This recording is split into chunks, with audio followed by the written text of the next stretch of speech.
நபி ஸல்லல்லாஹு அலைஹி வஸல்லம் சொன்னார்கள், அல் மர்உ மஅ மன் அஹப்ப. என் நட்பை பத்தி நான் ஏன் இங்க அதிகமா பேசுறேன் அப்படின்னா, அல் மர்உ மஅ மன் அஹப்ப. நீங்க யாராவது சினிமா ஸ்டாருக்கு பெரிய ரசிகரா? உங்க நட்பு அன்பு அங்கதான் இருக்குதா? அல் மர்உ மஅ மன் அஹப்ப. ஒரு மனிதன் யாரை அதிகம் நேசித்தான் அவனோட தான் இருப்பான். மறுமையில அங்கதான் எழுப்புவான் அல்லாஹ். அவனுக்கு எங்க அவனதான் இவனுக்கு, அவனுக்கு அவன் கூட தான் இவனும். அல் மர்உ மஅ மன் அஹப்ப. நீங்கள் யாரை நேசிக்கிறீர்களோ, யாரை விரும்புகிறீர்களோ அவனோட தான் அந்த மறுமையில நீங்க இருப்பீங்க. நீங்கள் உங்களுக்கு என்ன கிடைக்கும் என்று சொன்னால், நீங்க ஒரு உண்மையான ஈமான்தாரி, நல்ல ஃப்ரெண்ட்ஷிப் உங்ககிட்ட இருக்குது அப்படின்னு சொன்னா, உங்களை பார்த்தா அல்லாஹ்வுடைய ஞாபகம் வரணும். உங்ககிட்ட பேசினா ஈமான் அதிகரிக்கணும். அதை விட்டுட்டு இவனை பார்த்தா நேத்து நீ நினைச்சது என்ன பண்ணுவோம், அதான் ஞாபகம் வரும். என்ன பண்ணுவோம்? வந்து சந்திச்சவனே என்ன சொல்றாங்க, நீங்க ஃப்ரெண்ட்ஷிப்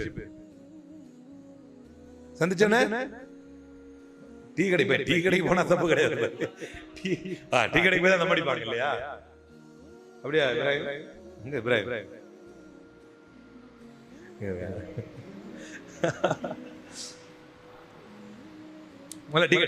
டீ கடைக்கு போய் டீ குடிக்கிற வரைக்கும் தப்பு கிடையாது. டீ கடைக்கு போய் டீ குடிக்கிற வரைக்கும் தப்பு கிடையாது. அங்கதான் ஆரம்பிக்குது. அப்படியே ஒரு டீயை சாப்பிட்டு வலிப்போம். அப்புறம் ஒரு என்ன பண்ணுவோம், ஒரு கூலி. இதெல்லாம் என்ன ஆகும் தெரியுமா? இதெல்லாம் என்ன ஆகும் தெரியுமா?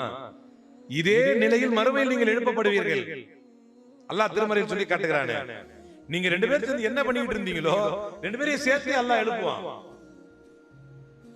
யௌம தஷ்ஹது அர்ஜுலுஹும் வ ஐதீஹிம். நாளை மறுமையில் அவருடைய கைகளும் அவருடைய கால்களும் சாட்சி சொல்லும். அவருடைய கைகளும் அவருடைய கால்களும் சாட்சி சொல்லும்.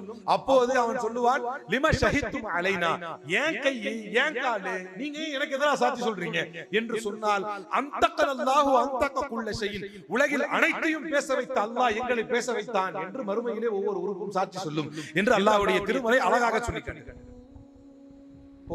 உங்க ஃப்ரெண்ட்ஷிப் நீங்க சேர்ந்தா எதை செய்வீங்களோ அதே தான் மறுமையிலும் உங்களை சேர்த்து அல்லாஹ் எழுப்பி வைப்பான்.